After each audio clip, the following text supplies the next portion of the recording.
Today, we're unpacking one of the biggest controversies of 2025, the 2025 BBC editorial bias allegations, and what scripture teaches us about truth, media, and discernment.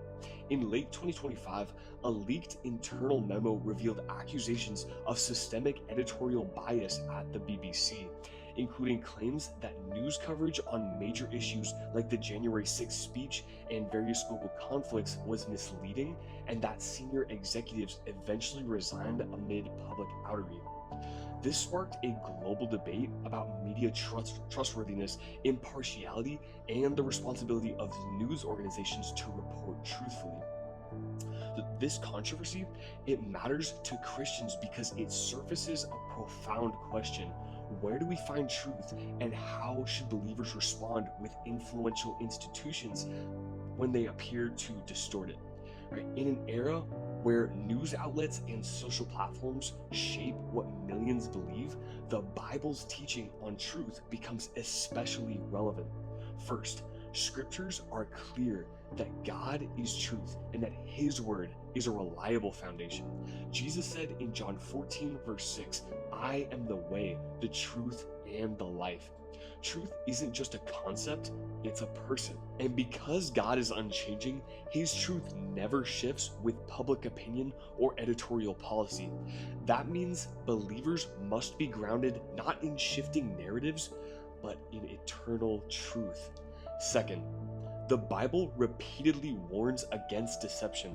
In Ephesians 4, verse 14, Paul writes that we shouldn't be tossed back and forth by the waves and blown here and there by every wind of teaching. When media bias controversies whether they are biased editing of a speech or skewed reporting on global events, believers must be discerning and not simply absorb whatever narrative is popular or amplified. We are called to test everything and hold on to what is good. Third, speaking truth requires both courage and humility. Proverbs 12, verse 17 says, "An honest witness tells the truth, but a false witness tells lies." This is a standard Christians should embrace personally and communally, not only calling out falsehood when we see it, but modeling integrity in how we communicate. Our goal isn't to attack people, but to defend truth rooted in love. But there's another dimension here: accountability. The Bible calls believers to speak truth with love, not to condemn without compassion. When institutions fail to live up to ethical principles, our response should not be angry cynicism, but prayerful advocacy for justice and transparency.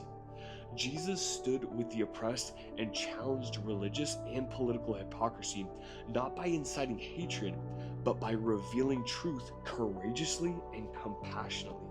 So, what should a believer do next? First, anchor yourself in Scripture, not social feeds.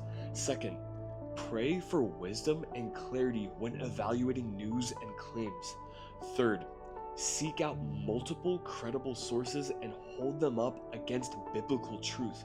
And fourth, treat others, even those with different viewpoints, with dignity and respect, remembering that people, not narratives, are made in God's image. Now, in a world where controversies like the BBC editorial bias allegations shake public trust and stir confusion, Christians are called to be beacons of truth, people who value honesty, seek discernment, and point hearts back to Christ, the ultimate source of truth. If you found this helpful, hit like, subscribe, and share your thoughts in the comments below, especially on how you navigate truth in media through the Bible. God bless you.